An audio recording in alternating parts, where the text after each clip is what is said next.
ছাত্ৰ ছাত্ৰীসকল, আমি কাৰ্যক গাণিতিক ৰূপত F × D ৰূপে প্ৰকাশ কৰিছোঁ, য'ত F হ'ল প্ৰযুক্ত বল আৰু D হ'ল সেই বলৰ প্ৰভাৱত ঘটা সৰণ। কিন্তু উচ্চ শ্ৰেণীত কাৰ্যক F × D × cos θ ৰূপে গাণিতিকভাৱে প্ৰকাশ কৰা হয়, য'ত F হ'ল বল, D হ'ল সৰণ, cos হ'ল এক ত্ৰিকোণমিতিক অনুপাত আৰু থিতাটো এটা কোণ।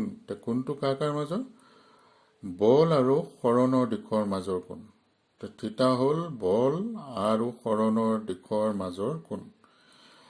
এতিয়া এই থিতাৰ মান অনুসৰিয়ে কাৰ্য ধনাত্মক হ'ব পাৰে, ঋণাত্মক হ'ব পাৰে আৰু শূন্য হ'ব পাৰে।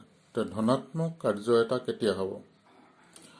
ধৰা হ'ল m ভৰৰ বস্তু এটা ইয়াত আছে, F পৰিমাণৰ বল এইটো দিশত বস্তুটোৰ ওপৰত প্ৰযুক্ত হ'ল, যাৰ ফলত বস্তুটো সৰণ ইয়াৰ পৰা ইয়ালৈ ঘটিল, অৰ্থাৎ বলৰ দিশতে বস্তুটো সৰণ ঘটিল। এনে ক্ষেত্ৰত বলৰ দিশ আৰু সৰণৰ দিশ এই দুটা দিশৰ মাজৰ কোণটো হৈ পৰিল 0 ডিগ্ৰী, 0 ডিগ্ৰী।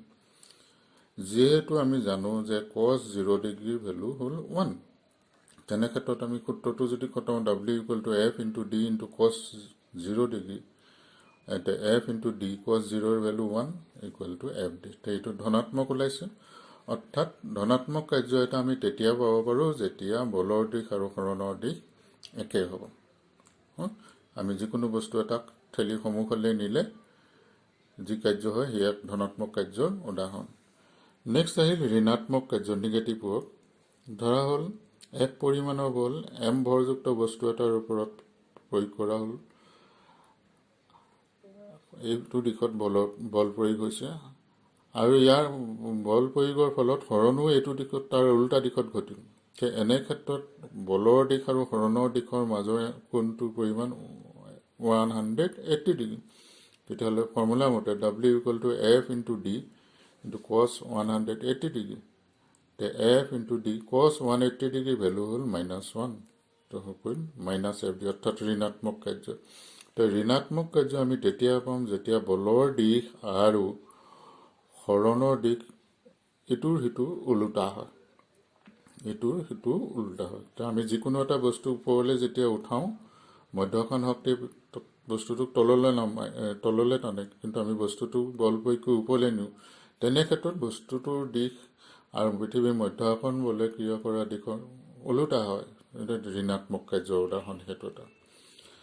শূন্য কাৰ্য, ধৰা m ভৰৰ বস্তু এটা আছে, ইয়াৰ ওপৰত বল এইটো দিশত প্ৰয়োগ হৈছে। বল এইটো দিশত প্ৰয়োগ হোৱাৰ ফলত বস্তুটোৰ সৰণ ওপৰমুৱা, লুলম্বভাৱে ওপৰমুৱা বা তলমুৱা হ'ল। তেনে ক্ষেত্ৰত বলৰ দিশ আৰু সৰণৰ দিশৰ মাজৰ কোণটো 90 ডিগ্ৰী।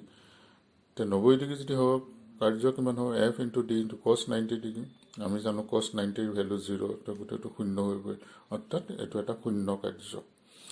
আমি বস্তু এটা হাতত লৈ আগলৈ গৈ থাকিলে বস্তুটোৰ ওপৰত পৃথিৱীয়ে যি বল প্ৰয়োগ কৰে, সেই বল প্ৰয়োগৰ ফলত যি কাৰ্য সমাধা হয় সেইটো হ'ল শূন্য কাৰ্যৰ উদাহৰণ। কাৰণ সৰণৰ দিশ এইটো, পৃথিৱীয়ে টানিছে তললৈ, অৰ্থাৎ উলম্বভাৱে এইটোৰ লগত এইটো আছে। তেনে ক্ষেত্ৰত cos 90 ডিগ্ৰী ভেলু 0 হৈ পৰিব, অৰ্থাৎ শূন্য কাৰ্য।